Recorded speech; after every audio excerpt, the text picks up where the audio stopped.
Why would anyone in their right mind allow people who just overthrew a country enter our country to attempt the same thing? Ask Joe Biden. The fall of the Haitian government is potentially spreading anarchy from the capital of Port-au-Prince onto the shores of South Florida. Fox News is reporting the arrival of massive numbers of unvetted Haitian migrants, up to 300 or 400 per boatload, running through our neighborhood streets and local backyards, and prompting a flood of phone calls from concerned residents.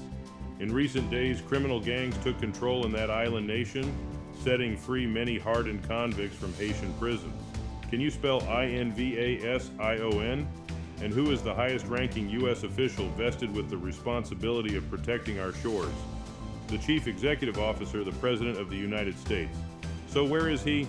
And why is he welcoming these escaped convicts and gang members and anarchists to the shores of the United States?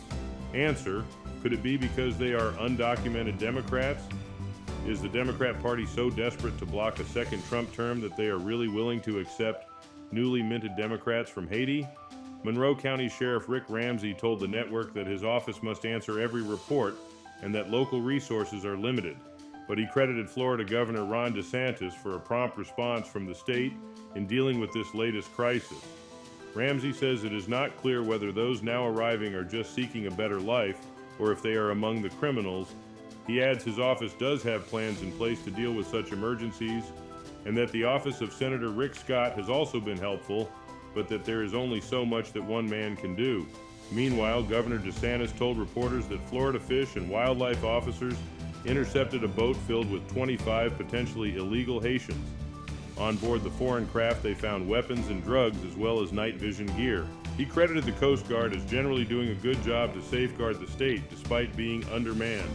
The unpreparedness of the Biden administration to deal with the invasion of our country created by their own open borders policy was also clearly seen in comments from Department of Homeland Security Secretary Alejandro Mayorkas. He excused his agency's role in largely failing to cope with the latest mass migration, claiming insufficient funds to process the newly arrived visitors. Mayorkas said that budget shortfall placed the continued operation of all of his agency's operations in peril. Once again, we clearly see where Joe Biden stands on social insecurity.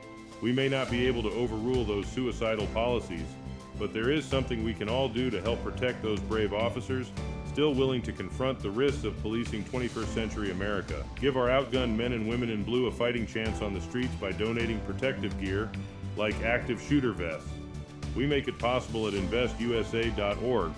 Thanks to your donations, more than 6,000 of them have been supplied to our police personnel from coast to coast.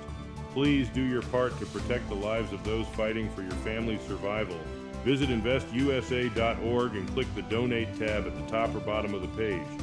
A box will open at PayPal where you can help purchase the active shooter vests that our dedicated law enforcement authorities so desperately require. On their behalf, thank you.